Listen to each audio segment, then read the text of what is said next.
The Lady of the Lake by Sir Walter Scott. Canto first, The Chase. Harp of the North, that mouldering long hast hung on the wych elm that shades St. Fillan's spring, and down the fitful breeze thy numbers flung, till envious ivy did around thee cling, muffling with verdant ringlet every string. O minstrel harp, still must thine accents sleep, mid rustling leaves and fountains murmuring? Still must thy sweeter sounds their silence keep, nor bid a warrior smile, nor teach a maid to weep? Not thus, in ancient days of Caledon, was thy voice mute amid the festal crowd, when lay of hopeless love, or glory won, aroused the fearful or subdued the proud. At each according pause was heard aloud thine ardent symphony, sublime and high. Fair dames and crested chiefs attention bowed, for still the burden of thy minstrelsy was knighthood's dauntless steed and beauty's matchless eye. Oh, wake once more! How rude soe'er the hand that ventures o'er thy magic maze to stray! Oh, wake once more, though scarce my skill command some feeble echoing of thine earlier lay, though harsh and faint and soon to die away, and all unworthy of thy nobler strain. Yet if one heart throb higher at its sway, the wizard note has not been touched in vain. Then silent be no more, enchantress, awake again. 1. The stag at eve had drunk his fill, where danced the moon on Monon's rill, and deep his midnight lair had made in lone Glenartney's hazel shade.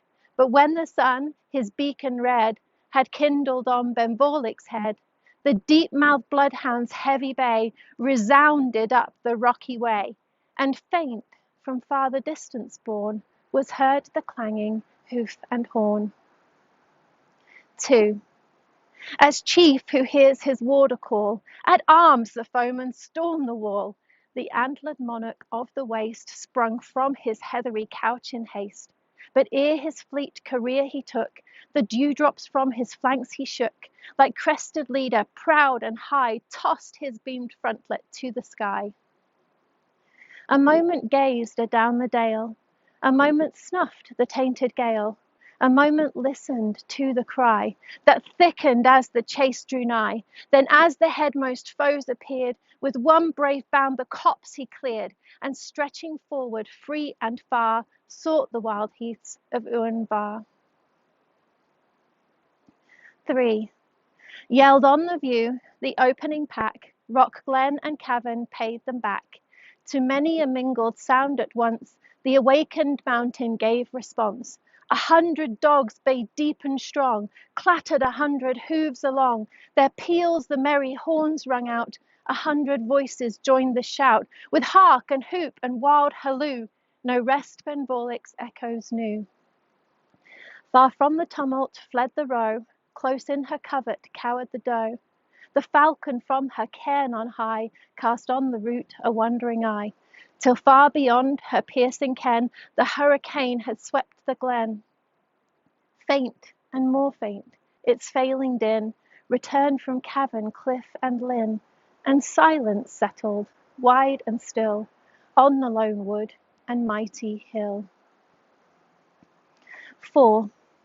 Less loud the sounds of sylvan war disturbed the heights of Uan-Var, and roused the cavern where, 'tis told, a giant made his den of old.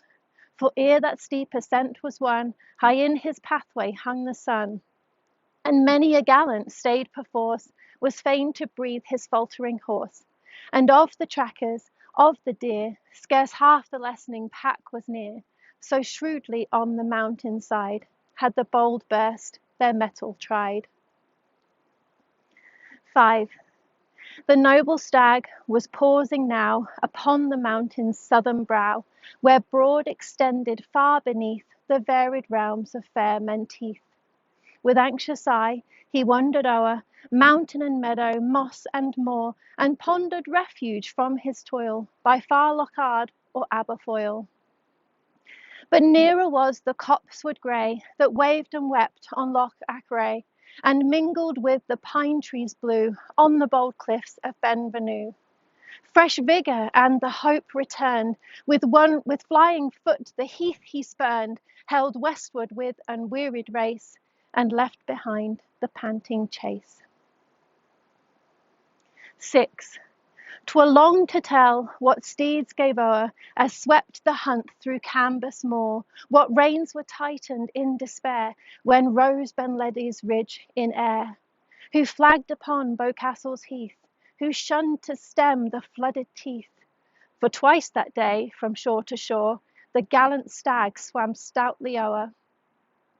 Few were the stragglers following far, who reached the lake of Venacar, and when the brig of Turk was won, the headmost horseman rode alone.